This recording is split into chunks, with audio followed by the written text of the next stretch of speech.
Okay, I'm back. The Wi-Fi shut off in the middle of the last video, so I apologize for having to do this as a two-parter. But we were at the place where I said you make 2 points along the circle and create the arc. So when you're creating that, what you would say is, like, if you say A, B, then I go from A directly to B in the shortest path possible. If you wanted to say go from A to B the long route, which is also an arc of the circle, you have to make sure that you label it in such a way that someone can understand that. So typically you would say arc A, then C, then B. That would be just fine. Okay, so as you're doing that, you're kind of labeling it in such a way that it declares to someone that you have to go the long way around the circle. Okay, so if it's just A, B, you're going the shortest path possible. Don't take the long route, take the short route. All right. Let's move on. Okay. And again, you can kind of see that here. Now they put a few additional points on the circle. So again, from A to B would be by arc AB. If I wanted to go the long way around, again, I could say A. In this case, I could say A DB with an arc over it. Or I could say A CB, either one of those, because both of them take me the long way around to get to B. So just be aware that the starting point comes first, start and end. And if they want you to go the long way, they got to tell you a different path. Okay. Now, they've labeled these in this book as a major or minor arc because, again, the shortest path between any 2 points, the maximum that could be is 180 degrees.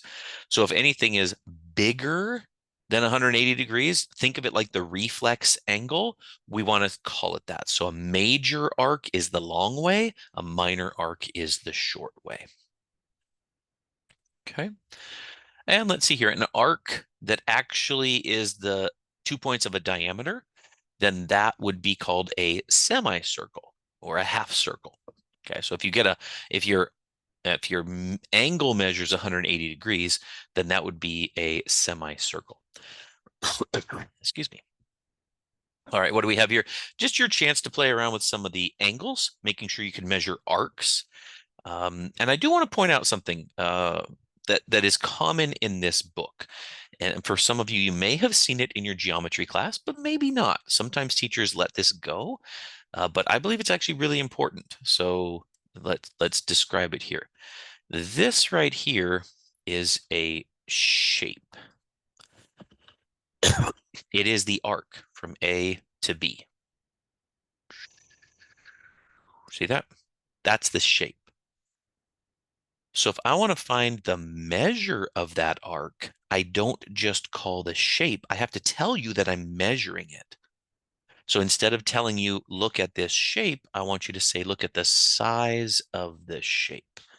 And so we will see this frequently in our class. The M in front tells you to measure it. Okay, and this arc is kind of an actual arc.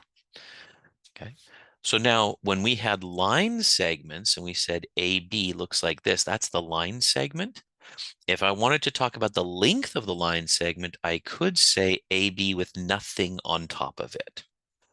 And honestly, that's maybe not the best idea because maybe we want to be consistent. Then I would say the measure of the segment is equal to that distance. So the distance between A and B is known. That's the one that doesn't have anything on top of it.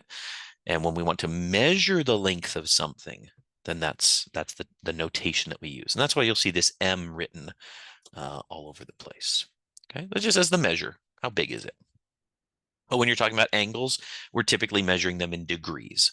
When we're talking about lengths, then it depends. Maybe it's inches, maybe it's centimeters, but that's up to the problem context.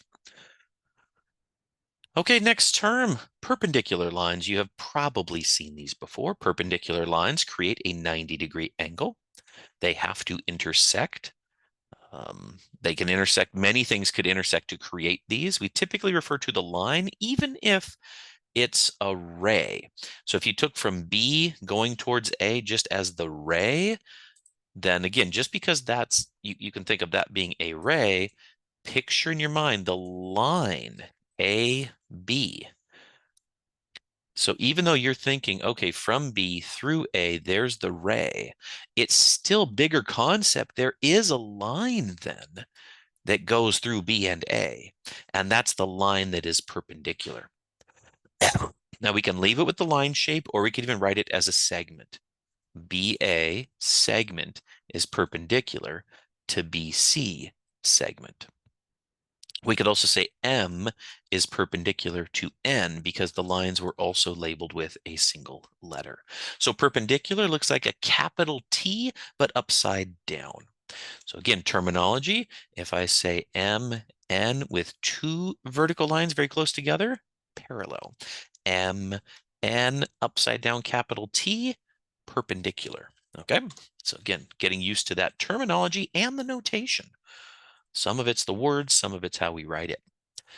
And so here's an interesting piece. You can actually use this to create, fold 1/4 down, then fold it over onto itself. And once you make that second fold onto itself, you will be creating a beautiful set of perpendicular lines. Okay. Next up, you can have a line that is perpendicular to a plane. How could you picture this? Again, think of your three-dimensional room that you're in.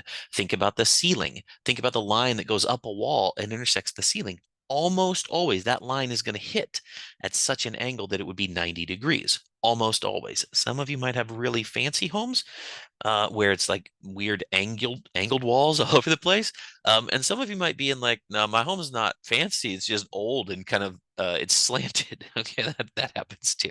But most of the time they would design that to be perpendicular line. The line is perpendicular to this entire plane. Okay.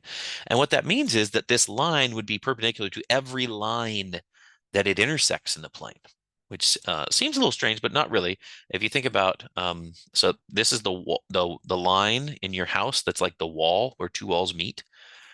Then think about in the floor, every line from the floor, like on your carpet or your tile or whatever you have, every line that goes and touches that corner, then that line, those lines would create 90-degree angles. Because again, it's straight up and down. All you're doing in a sense is changing which plane you're looking at because perpendicular lines have to be in the same plane. Okay. Okay, so perpendicular planes now. Now we got two planes that are perpendicular. Again, how could you visualize this? Two walls in your house. In a pretty standard house, the walls tend to be 90-degree angles to each other. So one wall hits, the other wall comes off, and you get a 90-degree angle. Another way to think of this is with either a book or a piece of paper. So I'm going to hold up a piece of paper here and kind of demonstrate. My wife had me put a new shower head on, so I'm going to stop sharing momentarily. And so I'm going to take a look. So this just a piece of paper that's got a fold in the middle. So when I open this piece of paper up, what you can see visually is you'll see now two planes because I got one that's kind of coming up and down and one that's coming from the side. Where they hit creates an angle. And so you can see if I pull them flat, that would be like 180 degrees, right? 180 degrees, that's it. But if I don't, if I move this one up, I could create 120 degrees. I could create 90 degrees. I could create 40 degrees. So I can measure this like I'm reading a book. And when I open the book, it creates an angle. So that angle is between two planes, and that angle is what we call a dihedral angle. Okay.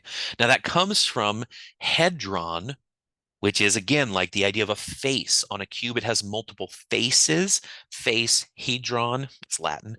And so what we have is dihedral, or two faces, the angle formed with two faces.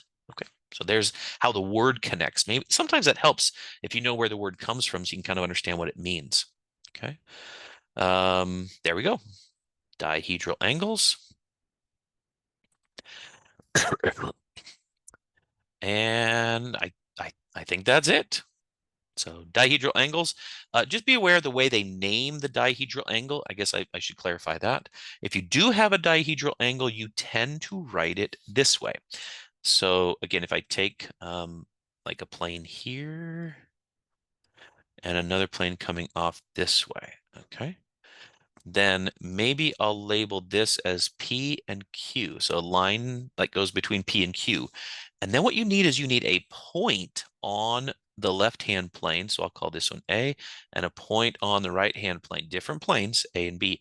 So then you label a dihedral angle as A, then a dash, and then the line that you have, which is PQ, that's the shared line, and then B. And that helps anyone to see, like, where is it? Oh, point over here, that line that's shared, and then a point over there. Got it. That is the angle that we're talking about. So there's an angle that we measure right there. Okay. Phew. Like I said, a lot of terminology, and I do apologize for the technical piece. I was in the middle of recording, and all of a sudden I was looking, and it Zoom shut off, and I went, ah! So sorry for the two-parter this time. This one again has a lot of terminology.